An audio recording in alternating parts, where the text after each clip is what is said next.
कहानी मुंबई की है। ये बात 2014 की है। मुंबई में घाटकोपर का एक इलाका है। वहीं सहकार नगर मार्केट में न्यू सुविधा सुलभ शौचालय है, जहां 35 साल का नीरज ठाकुर काम करता था। नीरज असल में बिहार जिला मुजफ्फरपुर के सफरा गांव का रहने वाला था।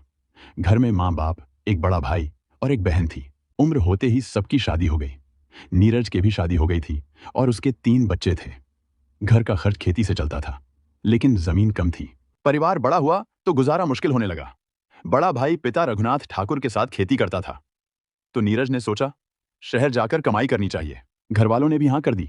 करीब 5 साल पहले वो मुंबई चला आया। मुंबई में उसके मामा रमाशंकर चौधरी सांता क्रूज ईस्ट गोलीबार में रहते थे और उनका छोटा मोटा बिजनेस था। नीरज मामा के साथ रहने लगा और इधर उधर के छोटे काम करने लगा। कुछ समय बाद उसकी मुलाकात न्यू सुविधा सुलभ शौचालय के मालिक नरेन भाई सोलंकी से हुई। नरेन भाई ने घाटकोपर पंतनगर के सहकार नगर मार्केट में बने इस बड़े मॉडर्न शौचालय की जिम्मेदारी नीरज को दे दी। ऊपर टेरेस पर कर्मचारियों के रहने के लिए कमरे बने थे, जिनमें से एक कमरा नीरज को भी मिल गया। कमाई ठीक ठाक हो रही थी, तो नीरज गांव जाकर अपनी पत्नी रूबी और बच्चों को भी मुंबई ले आया। उसका सपना था कि बच्चों को अच्छे से पढ़ाए लिखाए और उनका भविष्य बनाए। अब नीरज अपने परिवार के साथ शौचालय के ऊपर बने कमरे में आराम से रह रहा था। लेकिन फिर कहानी में अचानक मोड़ आ गया। एक दिन नीरज ऐसे गायब हुआ जैसे जमीन निगल गई या आसमान खा गया हो। घर से निकले 24 घंटे से भी ज्यादा हो गए थे, लेकिन उसका कोई पता नहीं चला। इंतजार करते करते जब पत्नी रूबी का सब्र टूट गया, तो वो सीधे घाटकोपर थाने पहुंची और नीरज की गुमशुदगी दर्ज करा दी। रूबी ने सिर्फ पुलिस को ही नहीं, बल्कि अपने सारे रिश्तेदार और ससुराल वालों को भी खबर दे दी। ये सुनते ही घर में हड़कंप मच गया। नीरज के मामा को भी इसकी जानकारी मिली। उस समय वो गांव में थे, लेकिन बेचैनी इतनी थी कि तुरंत अपने बहनोई यानी नीरज के पिता रघुनाथ ठाकुर और बड़े भाई को साथ लेकर मुंबई पहुंच गए। मुंबई आने पर रूबी ने उन्हें पूरी बात बताई। उस दिन नीरज 250 रुपए लेकर घर से निकले थे, लेकिन वापस नहीं आए। घंटों इंतजार किया। फिर जब 24 घंटे से ज्यादा हो गए तो मैं खुद थाने चली गई। नीरज के इस तरह अचानक लापता हो जाने से उसके पिता, भाई और मामा सबके होश उड़ गए। अब तीनों अपने अपने तरीके से नीरज की तलाश में जुट गए थे। वे लोग मुंबई में अपने सभी रिश्तेदारों के घर गए। उन अस्पतालों में भी खोजबीन की जहां सड़क हादसों के बाद घायलों को भर्ती कराया जाता है। आसपास के पुलिस थानों में भी जानकारी ली, लेकिन नीरज का कोई सुराग नहीं मिला। किसी को समझ नहीं आ रहा था कि वह बिना बताए कहां और क्यों चला गया। बेटे की अचानक गुमशुदगी और लगातार भागदौड़ के कारण पिता रघुनाथ ठाकुर की तबीयत बिगड़ गई। सभी लोग नीरज के बारे में बात कर रहे थे। तभी रूबी ने बताया कि 2 दिन पहले आधी रात को लैट्रिन जाने पर उसे ऐसा महसूस हुआ था मानो शौचालय के गड्ढे से नीरज की आवाज आ रही हो। वह कुछ देर वहां खड़ी रही, लेकिन फिर आवाज नहीं आई और वह यह सोचकर कमरे में लौट गई कि शायद उसे भ्रम हुआ है। नीरज के मामा रमाशंकर चौधरी अंधविश्वासों में विश्वास रखने वाले थे। उन्होंने कई बार सुना था कि मौत के बाद आत्माएं सच बताने के लिए भटकती हैं। उन्हें शक हुआ कि कहीं नीरज शौचालय के गड्ढे में गिरकर तो नहीं मर गया। सुबह रमाशंकर चौधरी शौचालय के गड्ढे के ऊपर रखे ढक्कन को देख रहे थे। उसी समय सफाई का काम करने वाला प्रशांत उर्फ ननकी फिनाइल की बोतल लेकर आया और ढक्कन के आसपास फिनाइल डालने लगा।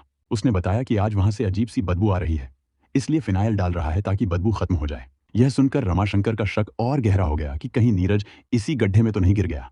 वे तुरंत ढक्कन के पास पहुंचे और उसे हटाने की कोशिश की। जोर लगाते ही ढक्कन टूट गया। टूटते ही अंदर से इतनी तेज दुर्गंध निकली कि उन्हें चक्कर आने लगे। लगभग 5 मिनट बाद उन्होंने नाक पर कपड़ा रखकर गड्ढे में झांका तो सफेद कपड़े में लिपटी कोई भारी चीज नजर आई। पहली नजर में ही उन्हें लगा कि यह किसी की लाश है। उन्होंने यह बात तुरंत रूबी और शौचालय के संचालक नरेन भाई सोलंकी को बता दी। यह घटना 27 मार्च 2014 को हुई थी।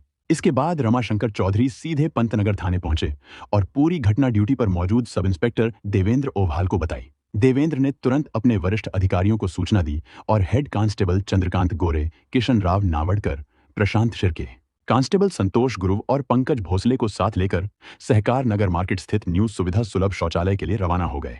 पुलिस टीम के पहुंचने तक वहां भीड़ इकट्ठा हो चुकी थी। देवेंद्र ओभाल ने मौके का निरीक्षण किया और अंदाजा लगाया कि गड्ढे में जो चीज पड़ी है वह लाश ही हो सकती है। तुरंत फायर ब्रिगेड को बुलाया गया। फायर ब्रिगेड के कर्मचारियों ने जब सफेद चादर में लिपटी उस चीज को बाहर निकाला तो वह सचमुच एक लाश थी।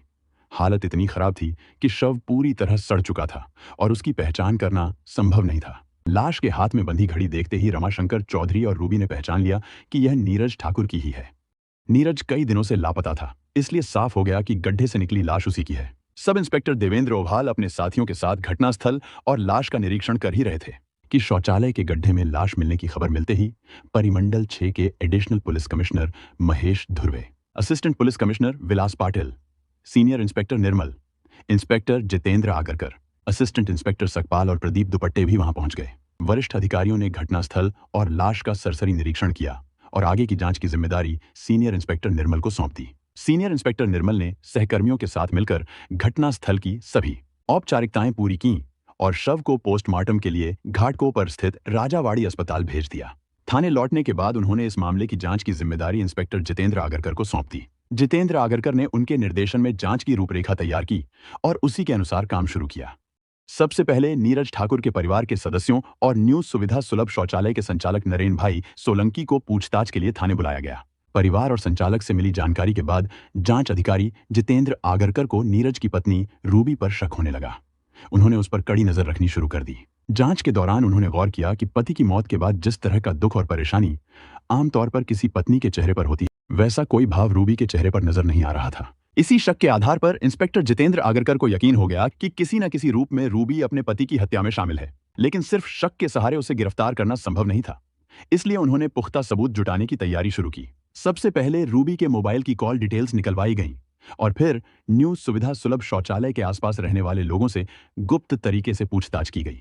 इस पूछताछ से ऐसे कई तथ्य सामने आए जो रूबी के खिलाफ जाने के लिए पर्याप्त थे। स्थानीय लोगों ने बताया कि रूबी और नीरज के बीच अक्सर झगड़े होते थे। झगड़े की वजह शौचालय में ही काम करने वाला संतोष झा था, जिसके साथ रूबी के अवैध संबंध थे। इस आधार पर इंस्पेक्टर आगरकर ने शौचालय में काम करने वाले प्रशांत कुमार चौधरी और नीरज की पत्नी रूबी को एक बार फिर पूछताछ के लिए थाने बुला लिया। इस बार दोनों बेहद घबराए हुए थे। दबाव पड़ते ही उन्होंने अपना अपराध स्वीकार कर लिया। रूबी ने कबूल किया कि उसने अपने प्रेमी संतोष झा के साथ मिलकर नीरज की हत्या की थी और हत्या में प्रशांत ने भी मदद की थी। इसके बाद रूबी और प्रशांत ने मिलकर पूरी कहानी बताई। शुरुआत में नीरज और रूबी की जिंदगी सामान्य थी, लेकिन जब से संतोष झा उनकी जिंदगी में आया, सब कुछ बदल गया। संतोष उसी गांव का रहने वाला और नीरज का बचपन का दोस्त था। मुंबई आने पर वह नीरज के घर भी आता जाता था। दोस्ती के नाते वह रूबी को भाभी कहकर बुलाता और हंसी मजाक भी करता। धीरे धीरे पत्नी और बच्चों से दूर रह रहा संतोष रूबी की ओर आकर्षित होने लगा। उसके हाव भाव से बात साफ थी और रूबी भी समझ गई। कुछ समय बाद वह भी उसकी तरफ खींचने लगी। यह नजदीकी बढ़ी तो संतोष का साहस और बढ़ गया और उसका रूबी के कमरे पर आना जाना पहले से कहीं ज्यादा होने लगा। नीरज रोज अपने काम में इतना व्यस्त रहता था कि रूबी से ढंग से बात तक नहीं कर पाता था। ऐसे में उसका हालचाल लेने और मन लगाने वाला बस संतोष था। संतोष शादीशुदा था और औरतों के मन को अच्छे से समझता था। पहले उसने रूबी को मीठी मीठी बातें करके अपना बना लिया, फिर धीरे धीरे शारीरिक संबंध भी बना लिए। नीरज से ज्यादा रूबी को संतोष के साथ रहना ज्यादा अच्छा लगने लगा। धीरे धीरे दोनों मौके मिलते ही अपना शौक पूरा करने लगे। ये सब नीरज से छुपकर चलता रहा, लेकिन एक दिन नीरज ने दोनों को रंगे हाथ पकड़ लिया। ये देखकर नीरज के होश उड़ गए। संतोष तो वहां से भाग गया, लेकिन रूबी फंस गई। गुस्से में नीरज ने उसकी खूब पिटाई कर दी। अब नीरज के दिल में उसके लिए बस गुस्सा और नफरत रह गई थी। इसके बाद घर में रोज झगड़े होने लगे। नीरज ने रूबी का जीना दुभर कर दिया। रोज की मारपीट और झगड़ों से वो पहले ही परेशान थी, ऊपर से मोहल्ले में उसकी बदनामी भी हो रही थी। तंग आकर उसने सोचा, इस मुसीबत से छुटकारा तभी मिलेगा जब नीरज ही न रहे। बस फिर उसने उसे ठिकाने लगाने की योजना बना डाली। रूबी ने अपने ही शौचालय में काम करने वाले प्रशांत चौधरी को अपने प्लान में मिला लिया। उसने उसे कहा कि अगर नीरज ठाकुर नहीं रहा तो न्यूज सुविधा सुलभ शौचालय संभालने की जिम्मेदारी उसे दिला देगी और साथ में 50,000 रुपए नकद भी देगी। इस लालच में आकर प्रशांत नीरज की हत्या में मदद करने के लिए तैयार हो गया। इस तरह रूबी ने अपने पति की जान के साथ सौदा कर डाला। 10 मार्च की शाम नीरज ठाकुर 250 रुपए लेकर किसी काम से 2 दिन के लिए बाहर चला गया। 12 मार्च की रात को वह लौटा तो पहले से बने प्लान के मुताबिक जब नीरज शौचालय की छत पर गहरी नींद में सो रहा था, प्रशांत ने उसके दोनों पैर कसकर पकड़ लिए और संतोष उसकी छाती पर बैठ गया। नीरज बचने की कोशिश भी नहीं कर पाया था कि रूबी ने सब्जी काटने वाले चाकू से उसका गला काट दिया। थोड़ी देर तड़पने के बाद नीरज की मौत हो गई।